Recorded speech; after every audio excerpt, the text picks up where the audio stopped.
Hello and welcome back to Meghan and Harry Tales, the channel where truth always finds its voice. I'm your host, Adrian, and today we're pulling back the royal curtain to uncover what the mainstream media won't tell you. They say in journalism, follow the silence. What they don't report often tells you more than what they do. And in the last 2 weeks, the UK press has gone into overdrive, pushing the narrative that Harry and Meghan are financially unstable, letting go of staff, and floundering. But what's the real story here? While headlines screamed about the Sussexes, something major happened quietly behind palace doors. Kate Middleton's personal assistant and stylist of 15 years, Natasha Archer, has quit. Why is no one talking about it? Why the eerie silence? Let's unpack this carefully, thoughtfully and respectfully. As the good book reminds us in Proverbs 26:24-26, enemies disguise themselves with their lips, but in their hearts they harbour deceit. Though their speech is charming, do not believe them. Today we examine the royal PR machine, its manipulation of public opinion, and what Natasha's exit could really mean for Kate and the monarchy as a whole. For nearly 2 weeks now, every major British tabloid from the Daily Mail to The Sun has been running with speculative headlines like, "Are Harry and Meghan going broke?" "Sussexes lay off staff as funds dwindle?" "Montecito mansion to be sold off?"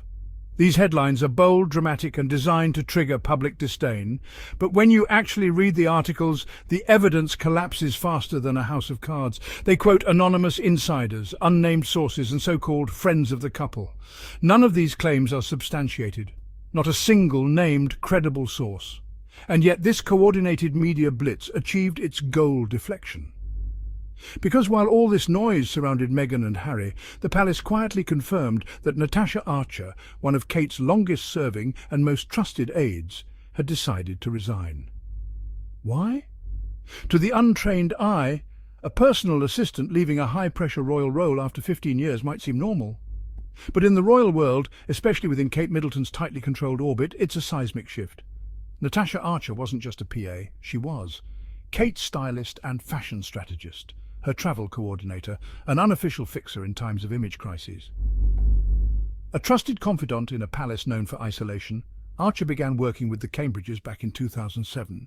She helped rebrand Kate's image from weighty Katie to elegant Duchess. From tiaras to tailored coats, the public image of Kate has always had Natasha's fingerprints all over it. So for her to quit now in the middle of Kate's ongoing health battles, royal absences and PR disasters is highly suspicious. Let's consider the timing. Kate is currently undergoing cancer treatment, according to official statements, although public appearances and updates remain scarce.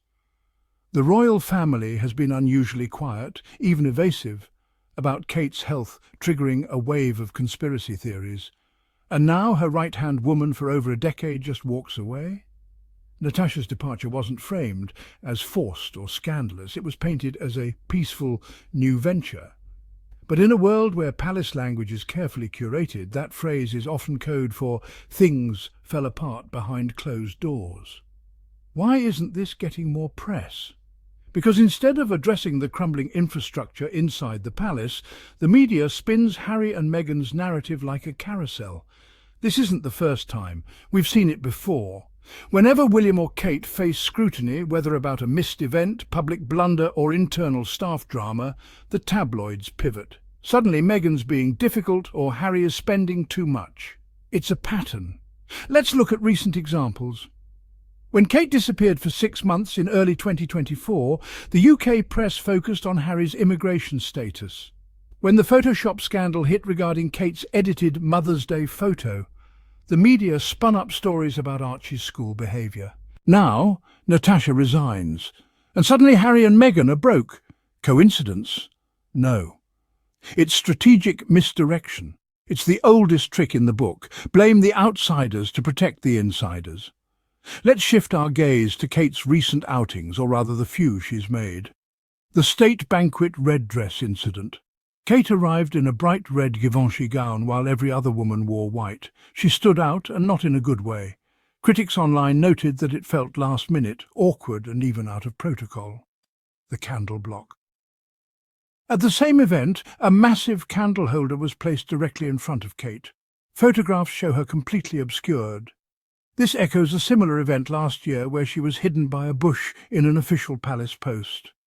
The Dior outfit debacle. During President Macron's visit, Kate wore a blush Dior ensemble that was widely mocked as aged, frumpy and ill-fitting. The Telegraph attempted to spin it as French girl summer style. But the public wasn't buying it. These choices were all likely made without Natasha Archer's guidance. The result? Disconnected, mismatched fashion that fails to strike the right diplomatic tone. It's a visible reminder of Kate's loss of her stylistic compass. The saddest part of all this? Kate looks lonely. Her husband William often appears distant, grim-faced, or distracted during joint appearances. The palace offers no public defence when she misses events. There's no show of solidarity from other royals during her health journey. Now, her closest aide has walked away. It's hard not to see a woman slowly being pushed to the sidelines, abandoned by an institution more invested in image than integrity. You can't help but ask, is she being frozen out? So why cover this on Meghan and Harry Tales? Because the Sussexes are always the scapegoats. They've been blamed for staff quitting, even when those staff later praised them. Royal failures, even when they weren't involved. PR disasters, despite living thousands of miles away. This current storm is no different. The media needed a distraction from Kate's unravelling team, so they fabricated financial woes about Meghan and Harry. But in reality, the Sussexes are signing successful production deals, expanding Archewell Foundation, living authentically and freely. Compare that to the cold, crumbling infrastructure of the palace and ask yourself, who's really in crisis? Remember this quote by George Orwell.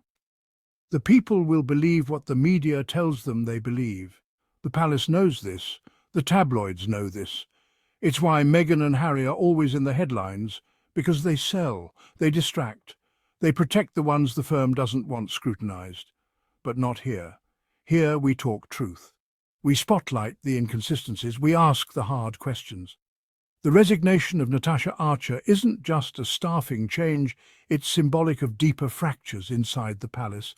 Her absence from Kate's side is now visible in every public appearance, every mismatched outfit, every awkward moment.